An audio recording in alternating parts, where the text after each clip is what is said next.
I've lived for 326 months thus far, and the reality is, I don't remember what happened in the vast majority of them.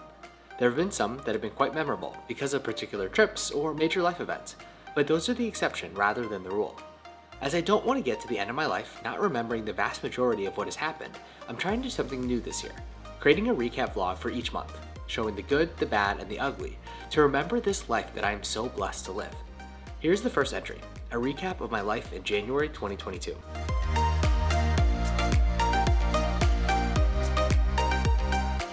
The year started off as every one of my 27 years has thus far, with my family. Every December 31st, no matter where we are in the world, we go through the same Filipino traditions. We make palitaw, which are small, sweet rice cakes that are made from glutinous rice, also known as sticky rice. To make them, you combine the rice flour with water, roll the dough into little balls, and flatten them before putting them into boiling water. We aim to time the cooking so that there are some floating at midnight, with the hopes that brings good luck in the coming year. Once they are cooked, we top them with shredded coconut, sugar, and some sesame seeds. To hopefully bring some prosperity, we put coins in our pockets, as well as make sure that we have 12 round-shaped fruits on the table. As midnight strikes, we jump up in the air with the hopes of getting taller in the new year. Unfortunately though, this one hasn't been working out for me or for my family for most of our lives. And after we toast to the new year, we eat a meal of noodles together. We always have mommy noodle soup to represent the long life that we hope to have. It is such a joy being able to share that first meal of the year with the people who have done the most for me. The laughs, joy, and love set the tone for the following 365 days. Speaking of love, joy, and laughter, January was another month of getting closer to friends through regular catch-ups and a couple new projects.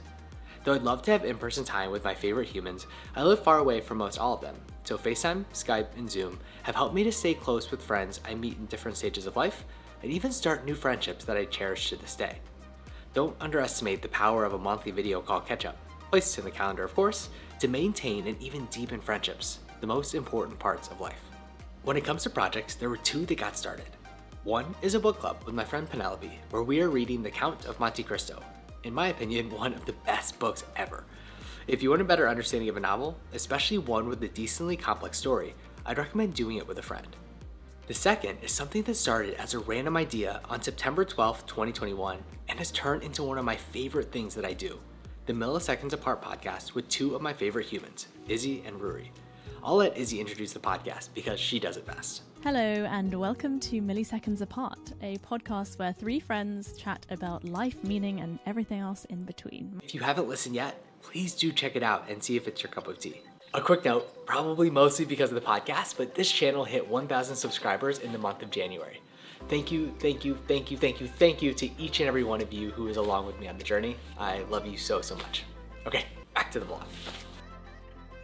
I spoke in my last video that I was embracing a boring life of routine in 2022. Much of that was to improve my physical health, not for aesthetics, but for longevity. Though not a single minute of life is promised, I want to do as much as I can to live to my target age of 111. Therefore, there's three areas I focused on: sleep, working out, and diet. I've been really bad about sleep hygiene throughout my life, not giving it the priority that it deserves for all the benefits that it provides. To attempt to fix this, I started a new challenge this month.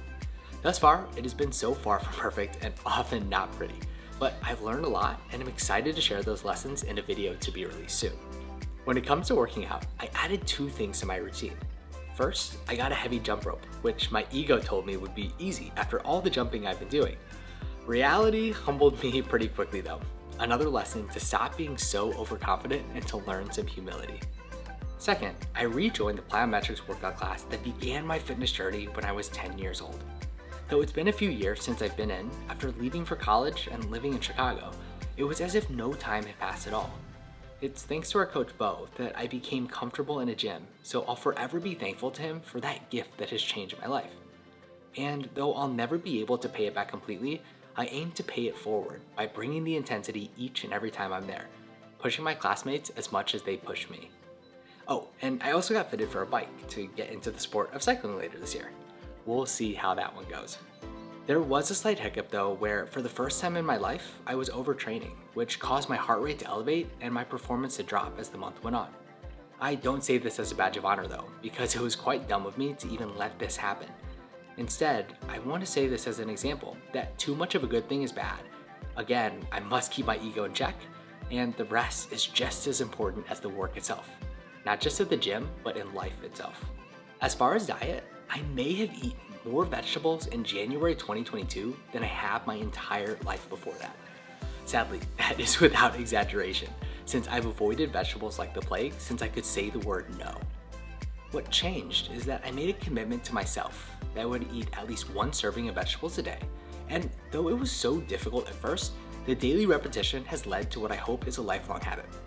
Shout out to Chick-fil-A sauce for helping me out on the days where I felt like quitting. All that said, I'm not aiming to join any bodybuilding competitions, so I do treat myself from time to time, my guilty pleasure being ice cream and baked goods. As homemade stuff is best, I delved back into a hobby that I had set aside since the pandemic started: baking. In the 170 days between October 5th, 2019 and March 23rd, 2020, I baked 104 times, but I stopped once I could no longer share that food with friends, family, and coworkers. Eating all of the goodies by myself would not have been good for my waistline. With some overripe bananas in the house, I pulled out the mixer and made some banana bread, which should really be called banana cake. There's something so beautiful about combining a bunch of different ingredients to form a finished product more beautiful than any of the individual parts. There's a life lesson in there somewhere.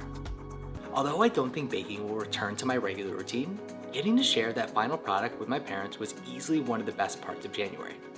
Oh, and shout out to all the people making aesthetic baking videos, because I learned that baking while filming the entire process is quite difficult. And finally, as I chose to stay put and refrain from traveling, I got to embrace the joys of home, working at local cafes, the snow of a Midwestern winter, and eating dinner most every night with my parents. The month had a simple, underrated beauty about it. As we finish this vlog and my final meal of the month, a solo lunch at my favorite Korean spot, I have one last message for you, friends. I'm sending you so much love today, and I hope that you have the best day ever. See you next month.